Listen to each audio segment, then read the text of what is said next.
looking at the bottom of the building, and you might notice that there's a way down to a crypt in that here.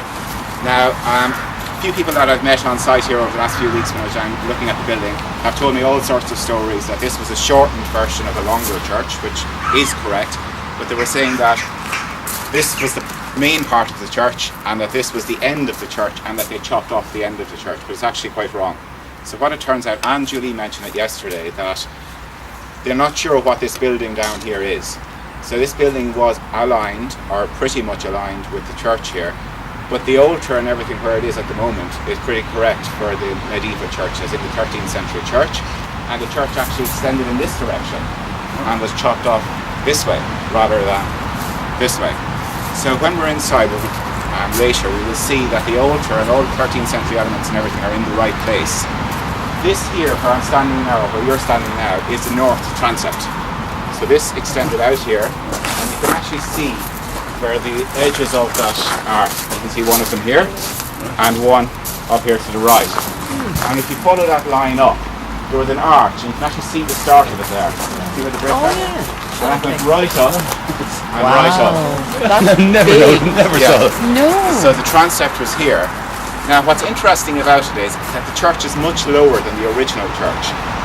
And we'll see that shortly with that pair of windows there. You can actually see that there's a circular window or a quatrefoil window above that window, and it's the same on the opposite side. So the height was reduced, probably in the 1817 reconstruction or rearranging of the church. So I'll explain that to you. What we're looking at here is infill from some point, probably in the late 16th century. And why I say that is I can't state that the church was destroyed or burnt in the 16th century by the O'Byrnes and the Kavanaghs, and that the O'Byrnes were sued and the money was put towards the rebuilding of the church, but they didn't rebuild it to the same plan. Now, the room was left. So an 1820 something account states that they were removing the old stonework and timber work to construct the new chapter house. So that would make sense that there was a room left at that end of the building, but this part was occupied, or this part was in use. And as I said, the north transept was here. Now, that arch, if you were to project that up, you can actually see that it would actually be much taller than the church as it is at the moment. Now, when you remove something like this, you can imagine that this was all pushing this building back up the hill as it holding it in place. And over the years, everything started to move this way. So if you were to stand where I'm standing now, that wall is leaning that way, outwards. And the same at the other side. And instead of putting a buttress on the outside, in a later restoration, they built that huge arch near the altar. You know, the chancel arch that's just up near the altar, and that dates from about 1902.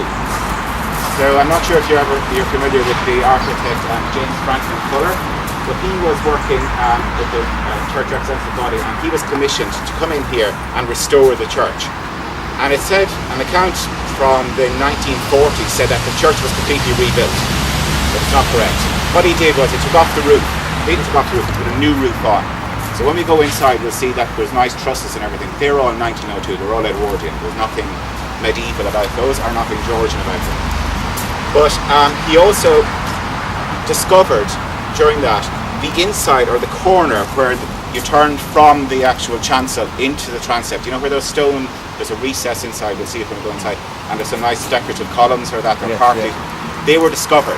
So when we look at an old photograph which I have inside, you will see that there was actually a funerary monument over those, and obviously they discovered it at some point and moved the monuments all around so that you could actually show them off. So they're a bit odd inside, they're kind of in a kind of a V just inside the wall here. In terms of what Franklin Fuller did at the end of the building, he actually cobbled together all sorts of medieval elements and Georgian elements and made what he termed a medieval facade, but we'll look at that in a short while. But that is liturgically correct. It is facing east, so you get the rising sun coming in through the east window here, but the east window has been modified. Now, when the chapter house was built, the tower was built at the same point, but you can actually see that the tower and this building are just butted up against each other. They're not actually, there's a vertical joint between the two, and we'll see that when we're going in the door. And they partly built the tower over the gable of the church, and partly built a new gable inside it, and the wall is much thicker when we're going through the door than it is on the actual either side of that. So what we'll do is we'll go down to the end of the building and we'll look at the building looking this way.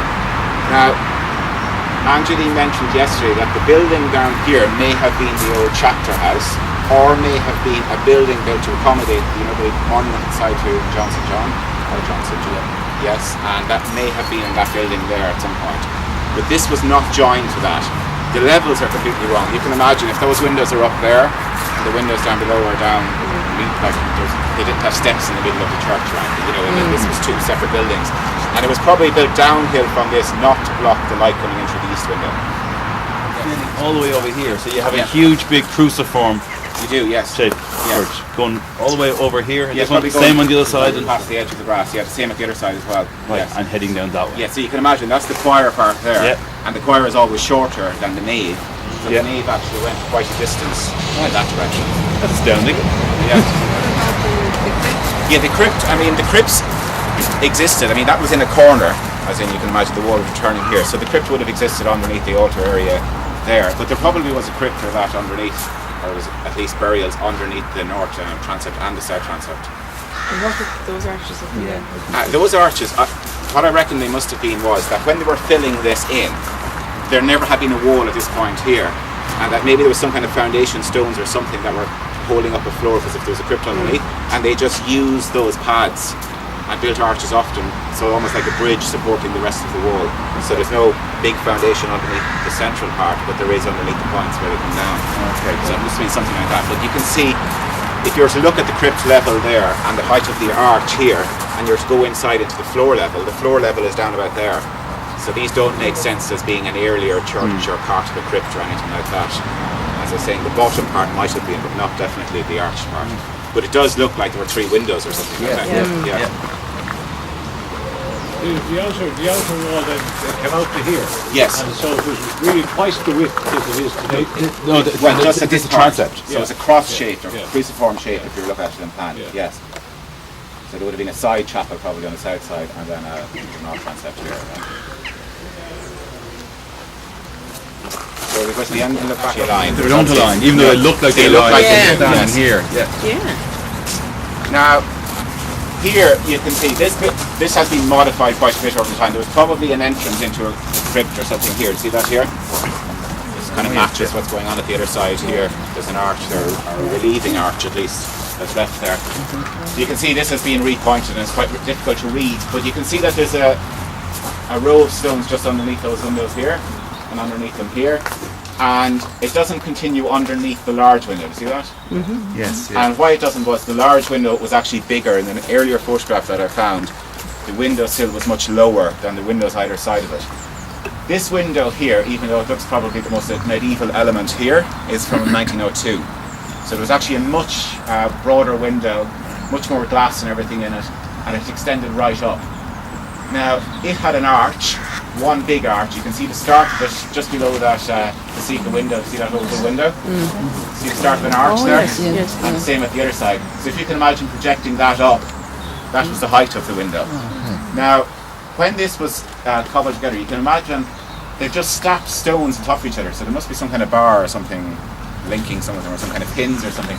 But it is quite flimsy, as in they're very, very delicate, those vertical elements, as in you'd imagine that they should have used longer sections of stone, but they were probably trying to match something either side.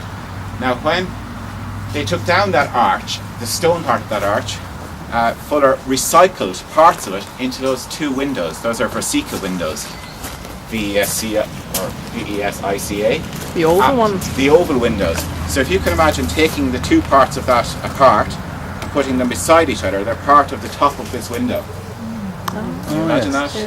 They're parts of the Gothic part of the window, so they were just recycled. And they're actually an unusual feature. Now, the ceiling inside was raised up, as in when he opened it up into the roof. But if that had been in the earlier church, those would have been into an attic space, as in you can imagine that there was a flat ceiling, and those were would have been lighting up an attic space. So the ceiling was raised and everything. Now you can also see that there's something peculiar going on up directly above this window, where it looks like there was something blocked up. Yeah. It was hard to see that in the photograph, but it looked like there might be some kind of bell housing or something up there, like a timber structure that was sitting up there, and a vent into the old attic space. So it doesn't really make sense. It looks like a blocked up window, and it may have been from the earlier part, but they definitely filled it in with some kind of a grill. These were put here at a later stage as well, so you can see that they're just butt jointed up against this. And again, I suppose the things were sliding in this direction. But the east window, as I said, has been modified, and that's 1902. The two sides of it are old, but the parts in the middle are much newer. In terms of the roof, as I said, the roof was much higher on the earlier church, and I forgot to point it out as we were passing, but the windows either side here, if we actually just look at them there, maybe if we just step over a bit over towards this corner, you will see that these are a circular window or a quadrupile window above these. Can you see that? They follow up to the centre, and you can see a curved section. See just below the gutter? There's a curved section there, and that's part of the quadrupile window, as in four circles intersecting. And that, you can imagine, that window sat up there. Can you see the curve? And it's the same at the other side. So that was quite a large window. That sat up there, and then you would have had stonework above that again, and the roof above that again. So you can add another 2.5 metres onto the height of the church at that point. The stones were recycled, so you can imagine that they were knocking parts of a church, rebuilding parts, and there was nice stone around the place. But there's no order to where they recycled stone, and we can see quite a lot of the 1817 part that builders were obviously just picking up the stones that came to them, had a nice corner, will use that, and they just used all sorts of stone, medieval stone, and reuse it in a different way. You can imagine that they didn't go to a quarry again to get new stone in 1817, that they were actually using stone that was here. Apart from the pinnacles and that on the top of the tower, everything else was more or less recycled. So you can see odd elements from the medieval structure that appear in that tower, and we'll see that as we're going inside. Now, the building was repointed, as I said, at several points, and the plaster must have been taken off the inside, and that's when Fuller discovered these unusual columns that were part of the medieval church, the cruciform shaped church. The crypt, as I said, there's a parallel crypt. There's two crypts here. We do have access to those, and we have a key. Yes, so we can actually go in and look at those. They're not that exciting. One of them has a boiler, and I'm not sure what the other one houses, but anyway, you can see a medieval boiler, but it's not really. It's 21st century. But you can see that at least. And there's a chimney that was built at the far side for that boiler, and you can see that they just carved out parts of the wall and put a brick liner in, and that just meanders its way up through the side of the building, and there's a chimney on the far side, so that's what that's for. Now, how did you heat a building like this in 1817? Well, they had two huge stoves in the centre of the church, and two flues, metal flues that came right up and out through the apex of the roof. And a photograph inside shows those. And they had box pews, so what you had is quite a wide central aisle, and these two big stoves in the centre of the church. And then they were removed by Fuller, and he put in the boiler system. I'd imagine that chimney looks like it's in a while, so it's probably in 115 years. The Bishop's Palace, as you know, was just over here, and in references from the mid-19th century, it sounds like that's the most important building, and that these are in the domain or in the park of the big house. Now, Thomas Cobden, the Carlow-based architect, was involved in remodelling the big house in about 1825, and that was post the 1817, but he was actually commissioned by a new bishop, so it's unlikely that he was involved in this, but nobody actually knows who the architect was in 1817. It was mentioned that Semple might have been involved in the engineer, but not quite sure. The tower that they built probably is in the same position as the entrance to the church, the earlier church, as in when they shortened that church, and the door case might be slightly earlier, like marginally. The Dean mentioned that some work was done on the church or cathedral in the 18th century, so maybe in the late 18th century a new door case or something was put in, and then it was recycled and brought out. But you can see There's some 18th century elements or early 19th century elements inside the church, and I'll point those out to you when we go inside. So it's quite a different arrangement to what would have been there in 1817 when we go in now. The pews are completely different, the altar has been modified, and well, everything has been more or less modified inside, so we'll do that. So this is the end of the medieval. it is, yes, Yeah. and that makes sense when we go inside because of the choir where it is, and there's a piscina, as in where you have two sinks, and the two sinks are still in place. The two medieval sinks are there, and one of them was for preparing vessels, and one of them was for washing hands, and the two of them are there. And there's even the shelf there where you would house the vessels. It's all still in place. It's amazing that it's still there and hasn't been changed. The fact that it's painted, perhaps this kind of terracotta red or that, and cream makes it look contemporary, but it is actually medieval. It seems that there's continuous worship here all through the centuries. There was, yes. Why do they feel the need to do so much change? Well, they keep condensing or And even consolidating. changing the direction of the building. Yeah, we're changing it or shortening it in both, or bringing it in and condensing it or retrenching it or whatever they might have been doing. So they were, I suppose the congregation must have been constantly getting smaller. Something that it was... Which wouldn't make sense in the years that we're talking about. well, in 1817 they did extend it, as in they lent and they built on the new chapter house into Yeah. where the ruin was. Uh-huh. And then when it came to 1902, they started, well, they did work on it, but later on then they started with the pews and that, when they ripped those out. There's less pews in it now, apparently. Right. And the gallery, the organ was put in at that stage as well in 1902. So in the earlier photographs you can actually see a door in that position. Now the door comes in and you pass through the organ or that into the gallery space. In the 13th century, I mean, this must have been a pretty huge church, and it was sitting up on top of a hill, so you can imagine that it was probably whitewashed or whatever it might have been, so it would have been sticking out. Now in earlier photographs again, there was trees almost right up to the gable end of the building here.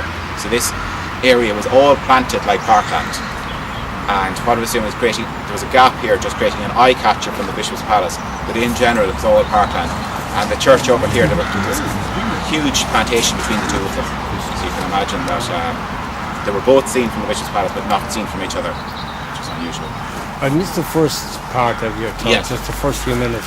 But looking from here, there seems to be a definite difference Yeah, that's in where the stonework in the two. So you can see that vertical line. Yeah. There's a line again past between the two windows, and that actually was the north transept. So there was a part of the church that extended out, so it's cruciform shaped. And because it was cruciform shaped, those walls were all structural and supporting each other, and you had no buttresses on the outside Right. of the building. So then when they were removed and you build up a wall, everything starts to spread and the roof was pushing against it. So they had to introduce the actual chancel arch inside to tie it all together. And it's quite obvious when you see it inside now. And it's even though it's 1902, it's quite a Victorian structure that they've built there. And it doesn't really help with the layout of the church. As in, it's trying to separate the choir area from the choir chancel from the nave. And it's just narrowing it too much. And considering the same architect was involved in designing the beams or the trusses for the roof, they all collide, as in they don't make sense. One crosses the other, which it shouldn't do.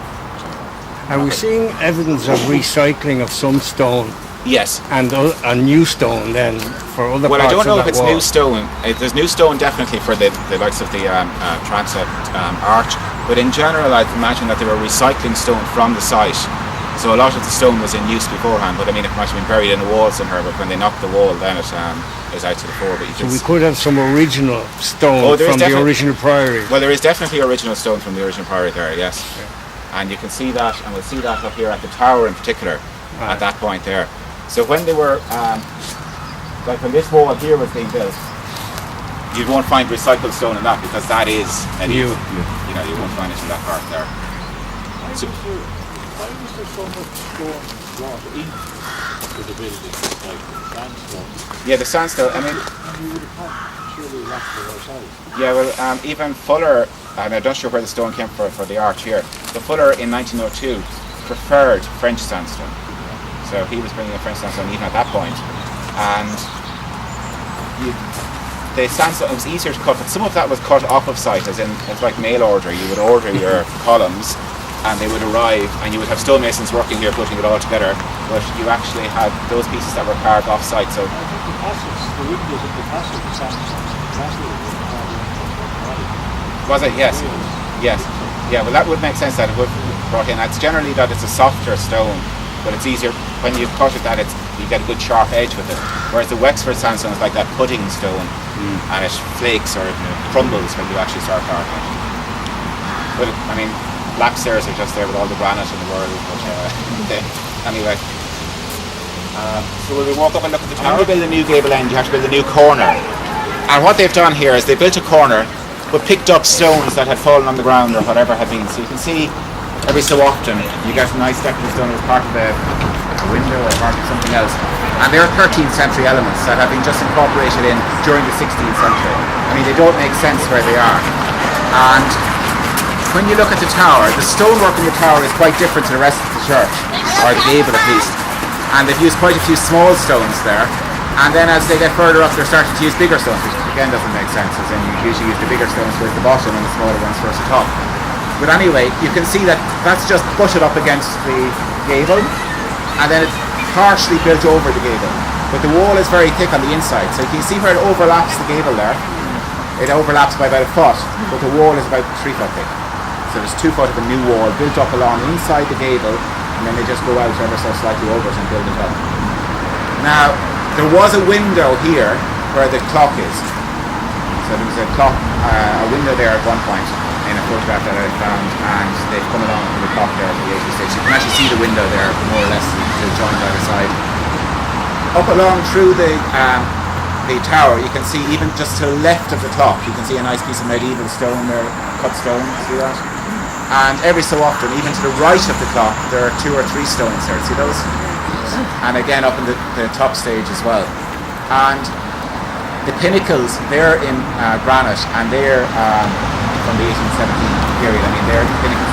And if you look at any of the older First Fruits churches, they would have used pinnacles like that, and it's all about pointing upwards. It's vertical and Gothic. And as I said, the door case may be marginally earlier than the tower. When I say marginally, it's only been like 25 years earlier than the actual, but it may have been in the gable when they just brought it out. And the chapter house, I met somebody here a couple of weeks ago who was showing me around as well and said, oh, this was built on in the 50s. It was built on around 1817. Okay, so that is contemporary to 1817, and it appears on the OSI maps and that, so it's not 50s. If anybody's from the area thinks it's the 50s. Paul mentioned that Paul wrote history. Yes. Yeah, well, it is mentioned. I did find references to it, and I found it's on the maps that as well as shown there. So that was built there, but it might make sense that if that had been an earlier chapter house, that they did need a new one out that they needed when they were extending the church. But as I said, this is on the footprint of the earlier church. So if you can imagine extending that wall from where the downpipe is right up along, up towards the gate, that was the original nave of the church. So the entrance, well, I'm not quite sure how far it might go, definitely at least the end of the chapter house that's there at the moment. And Buildings of Ireland give a description, but it doesn't give an awful lot of information. But I did read on it that a lovely cut stone plaque saying remodeled 1817, but it does look like it's in render as it looked at as well, in stone. It says limestone, but anyway. And it was probably difficult to read the building, but you can see all the granite elements from the eaves. You see that granite flint or that granite band that runs all the way around? I mean, as you know, we've just discussed it earlier that they were using limestone and sandstone everywhere, and then there's a granite element introduced, so that is 1817 when they brought in those eave stones. And that's being brought all the way around, and it just ties everything together. Well, it's acting like that, but again, they're not going to be joined the same way. They're going to be independent elements. Yeah. But again, the big wide eaves wouldn't have been a medieval church. It would have been quite different. So I think it's free to go inside now. So go inside. Yes.